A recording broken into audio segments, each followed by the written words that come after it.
United States is going to be affluent for the next 250 Right. years. And what did that mean for you, at that tender age, that the lifestyle changed? I mean, did you have to go to a different school? Yeah, I mean, it's all those things. I think my golf game would probably be much better if I'd been golfing instead of working. But again, it also taught me this incredible independence, incredible self-sufficiency, and it also, you're never afraid of anything. Anything's possible. Right. The worst has happened. But one of the worst things has happened. Yeah. My first job in New York, I think some people might have thought it would have been amazing, but I took it because it was a great chance to be a stock market analyst. But it was also the owner in the firm said, "Oh, you can sleep on the sofa at the office." Oh, really? It was great. It was great. I had a great place to live in Manhattan at age 19. Yeah. Let's talk about your career. You wanted to be a journalist, I think, at one point. But this is journalist, computer scientist. I couldn't figure out which one. And me too, by the way. Yeah. Well, journalism seems to work out all right. Yeah. So, yes, I'm happy I made that decision. I will tell you, when I arrived, I think one of the things that broke me from computer science was when I arrived at Yale in 1980. Maybe some of your older viewers and listeners can remember what punch cards were. Yes, right. And so Yale had just switched from punch cards, the university computing system, to screens and keyboards.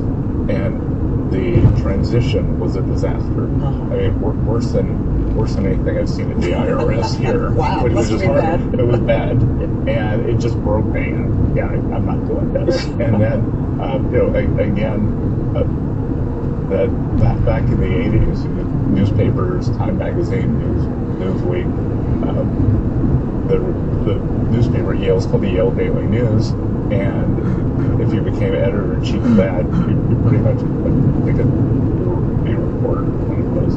And I ran for it, lost, kind of pounded for 3 months, and then picked myself up, did this internship in New York, and it turned out that investing suited me because it was a combination of quantitative and computer side and then journalism.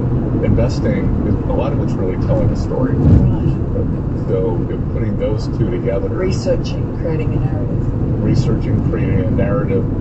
Is there a story here? Is there not? Being willing, I'm sure you've done tons of research. There's nothing here. Right. Or put it on the shelf, bring it back. And so it was great, to me, it was a great combination of qualitative and quantitative.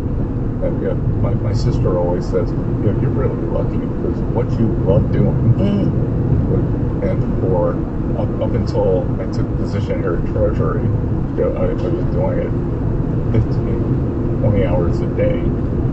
What you love doing pays well. Right, yes, that's right. But you'd probably be doing it if it didn't. Yeah. Do you have, I asked President Trump about he had musical aptitude, and his mother, everyone was surprised, I got him to learn the flute. Do you have any sort of creative outlets? I love architecture and all of that. So again, this is why I'm fascinated by this building.